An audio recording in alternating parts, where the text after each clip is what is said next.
Hello guys, मेरा नाम है गुरमीत और मैं हूँ एक आरबीआई एस्पिरेंट और आज मैं पढ़ने वाली हूँ बैंकिंग अवेयरनेस की बुक। और इसमें से हम करेंगे सेकंड और third chapter. Line wise chapter के वीडियो ट्यूटोरियल्स मुझे नहीं मिल पा रहे थे, तो जो भी ट्यूटोरियल मुझे मिले हैं उसमें एक ही साथ दो चैप्टर से अलग अलग टॉपिक्स को कवर किया गया है। कहीं ना कहीं वो टॉपिक एक दूसरे से रिलेट करते हैं, इसीलिए एक साथ कवर किया गया है। तो मैंने यहाँ पे जितना भी नोट्स आज बनाया है वो मैं आपको शो करूँगी और अपने रिवीजन के लिए आपको एक बार समझाऊंगी भी। ठीक है, मैंने अपने हिसाब से लिखा है तो वो आपको देख के तो समझ नहीं आएगा, आपको मैं समझा दूंगी मैंने क्या चीज़ क्यों लिखी है, कहाँ पे कैसे लिखी है। ठीक है, उसके बाद हम उसी नोट्स से कुछ एमसीक्यू लगाएंगे। ठीक है, इस चैनल पे आपको आरबीआई प्रिपरेशन से रिलेटेड कोई भी गलत इन्फॉर्मेशन नहीं मिलेगी। जिस तरीके से मैं प्रिपरेशन कर रही हूँ मैं वो चीज़ सिर्फ शो करती हूँ अपनी वीडियोज़ में, और जो भी नॉलेज मैंने कलेक्ट की है वो रिवीजन के लिए एक बार आपको बता देती हूँ। तो अगर आप मेरे प्रिपरेशन की डेली व्लॉग्स पाना चाहते हैं तो चैनल को सब्सक्राइब करके बेल आइकन प्रेस कीजिएगा और वीडियो भी लाइक कर दीजिएगा। वीडियो में आपने पहले ही देख लिया होगा, यहाँ पे मैंने कुछ पहले वीडियो ट्यूटोरियल्स अटेंड किए हैं जो कि बैंकिंग अवेयरनेस से रिलेटेड थे, और फिर मैंने ये बुक पढ़ी है। इसे पढ़ के मैंने कुछ नोट्स बनाया है, बहुत ही शॉर्ट में बनाया है ये नोट, और इसी नोट से मैं कुछ एमसीक्यूज भी आपको शो करूंगी। तो पहले हम यहाँ समझ लेते हैं जो भी मैंने ये नोट्स में लिखा है। ये तो मुझे पता है मैंने क्या लिखा है, किस हिसाब से लिखा है, अभी मैं आपको ये स्टेप बाय स्टेप समझा देती हूँ। तो यहाँ पे सबसे पहले मैंने लिखा है बैंक के बारे में। ठीक है, सबसे पहले हम समझेंगे बैंक क्या होता है। तो बैंक डिपॉजिट एक्सेप्ट करता है, जहां हम पैसे जमा करते हैं और जहां से हम लोन लेते हैं। ये दो मेन फंक्शन बैंक करता है, बट ऐसे फंक्शन तो और भी बहुत सारे फाइनेंशियल इंस्टीट्यूशंस करते हैं जिनकी गिनती बैंक में नहीं होती। तो असल में बैंक कौन से होते हैं? तो बैंक वो होते हैं जो बैंकिंग रेगुलेशन एक्ट 1949 के अंदर आके काम करते हैं। ठीक है, जो इस एक्ट को फॉलो नहीं करते हैं, इस एक्ट से बाहर रहते हैं, वो बैंक नहीं कहलाते हैं। हालांकि वो भी डिपॉजिट लेते हैं, लोन्स ग्रांट करते हैं, बट वो बैंक नहीं कहलाते हैं।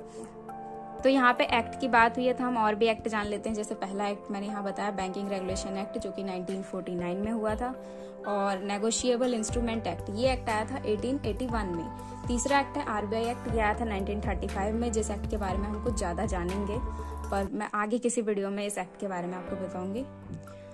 यहाँ पे सबसे पहले जो बैंकिंग रेगुलेशन एक्ट है, ये एक्ट जो है वो बैंक का असली मतलब उभर के आता है इसी एक्ट से। मतलब बैंक क्या चीज होती है वो हमें इसी एक्ट से पता लगता है। नेगोशिएबल एक्ट से हमें बैंकिंग हॉलीडेज का पता लगता है, बैंकिंग हॉलीडेज के लिए होता है ये एक्ट। और जो तीसरा एक्ट है आरबीआई एक्ट, ये होता है बैंक्स को रेगुलेट करने के लिए। यहाँ पे मैंने जो लिखा है बैंक ऑफ हिंदुस्तान, ये इसलिए लिखा है कि इंडिया में जो सबसे पहला बैंक आया था वो था बैंक ऑफ हिंदुस्तान, और ये बैंक 1770 में बना था।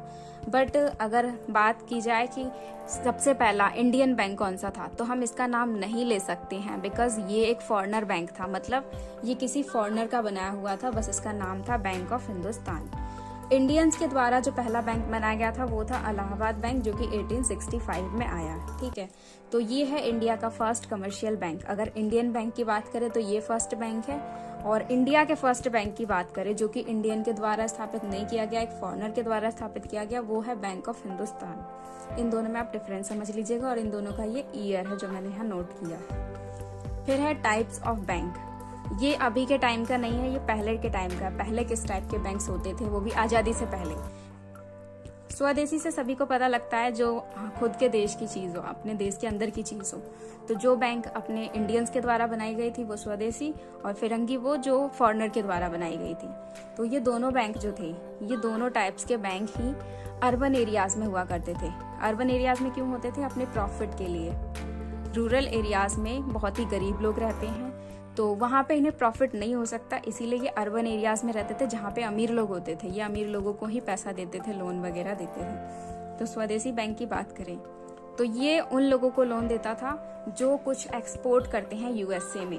ठीक है, लोन दिया इन्होंने एक्सपोर्टर्स को जो यूएसए में एक्सपोर्ट करते हैं। यूएसए से इन एक्सपोर्टर को पेमेंट मिली और फिर इन्होंने लोन चुकता किया। तो इस तरह से स्वदेशी बैंक को प्रॉफिट होता था। कुल मिला के स्वदेशी बैंक का जो पैसा था वो यूएसए में जाता था, और वहां से इन्हें फिर प्रॉफिट हो जाता था। फिरंगी बैंक का जो शॉर्ट में ही बता रही हूँ मैं, इनका जो भी मैंने समझा है वो मैंने बहुत डिटेल में समझी थी, तो अभी मैंने शॉर्ट में यहाँ पे समझा रही हूँ अपने रिवीजन के लिए। तो फिरंगी बैंक क्या करते थे? फिरंगी बैंक जो था वो लोगों के डिपॉजिट्स को यूएसए में इन्वेस्ट करते थे। यूएसए में वो क्या करते थे?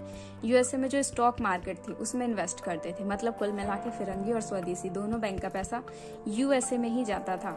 तो यहाँ से वो अपना प्रॉफिट कमा लेते थे। और ये रूरल एरियाज़ में बिल्कुल काम नहीं करते थे, ये अर्बन एरियाज़ में जहाँ अमीर लोग रहते हैं वहीं पे ये बैंक्स हुआ करते थे। यहाँ पे आप देख सकते हैं हिल्टन यंग कमीशन नाम की एक कमेटी 1926 में आई थी, जिसने इंडिया को सुझाव दिया था रिजर्व बैंक ऑफ इंडिया जैसा एक बैंक बनाने का, जो कि सभी बैंक्स को रेगुलेट करे, मतलब सभी बैंक के लिए एक नियम और कानून बनाए ताकि सभी बैंक एक सही तरीके से चले। अभी कोई कानून नहीं था, तो जिस बैंक को जिस हिसाब से चलना होता था वो इस हिसाब से चलते थे। अपने बेनिफिट के लिए उन्हें जो करना होता था वो अपने हिसाब से करते थे।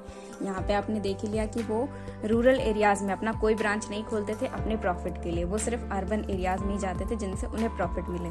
तो ये सब वो अपनी मर्जी से कर रहे थे, अभी कोई बैंक को रेगुलेट करने का कोई कानून नहीं बना हुआ था। तो ये सुझाव हिल्टन यंग कमेटी ने दिया, पर हमारी इंडियन सरकार ने इसे अभी नहीं सुना। इस बारे में हम बाद में बात करेंगे।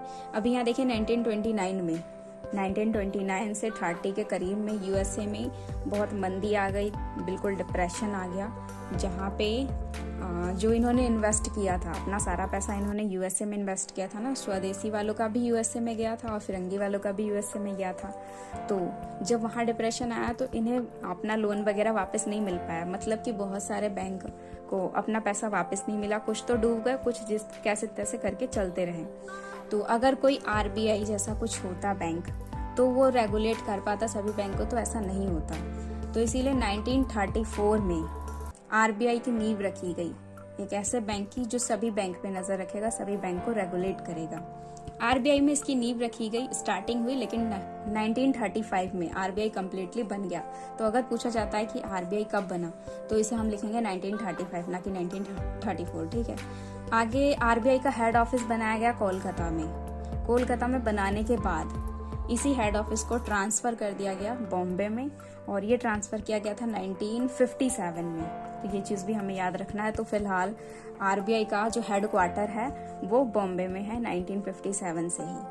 अब यहाँ पे एक मेन चीज आता है कि आरबीआई बनाई गई थी सरकारी तौर पे, जो कि सभी बैंकों को रेगुलेट कर सके, लेकिन जब आरबीआई बनाने में खर्चा आया तो वो सारा खर्चा ही प्राइवेट बैंकों ने दिया था। गवर्नमेंट जो थी, सरकार ने बहुत ही कम दिया था, बहुत ही थोड़ा सा शेयर सरकार का था। तो अभी जो ज्यादा पैसा लगाएगा वो चीज उसकी ही होगी। तो इस हिसाब से ज्यादा शेयर जो था वो प्राइवेट बैंकों के पास था। तो अभी वो फिर भी आरबीआई को अपने तरीके से चला रहे थे, ऐसा कुछ समझाया गया था मुझे वीडियो में। तो ये चीज है कि आरबीआई को प्राइवेट बैंक अभी भी अपने तरीके से चला रहे थे, मतलब जिस काम के लिए आरबीआई को बनाया गया था वो काम तो अभी भी नहीं हो पा रहा था। फिर गवर्नमेंट ने दिमाग लगाया और आरबीआई के जितने भी शेयर्स थे प्राइवेट बैंकों के पास उन सबको धीरे धीरे करके खरीदना शुरू कर दिया। और एक टाइम ऐसा आया जब आरबीआई के सारे शेयर गवर्नमेंट ने खरीद लिया था। तो अब ओनरशिप जो थी वो गवर्नमेंट के पास आ चुकी थी आरबीआई की। तो आरबीआई की ओनरशिप गवर्नमेंट के पास कब आई थी? 1948 में। अब देख सकते हैं 1935 में बना और ओनरशिप 1948 में पूरी तरह से गवर्नमेंट के पास आई। तो फिर आरबीआई का गवर्नमेंट ने नेशनलाइजेशन कर दिया, यानी कि राष्ट्रीयकरण कर दिया 1949 में। अब ये पूरी तरीके से 1949 में सरकार की हो गई थी। यहाँ मैंने लिख भी दिया 1949 में आरबीआई पूरी तरह से सरकार का बैंक हो गया था। आपने मतलब याद करने के लिए मैंने ये लिख लिया है। अभी जब मैं आपको ये चीज़ें समझा रही होती तो मुझे ये चीज़ डबल रिवाइज और हो जाती है, तो मुझे और अच्छे से याद हो जाएगा।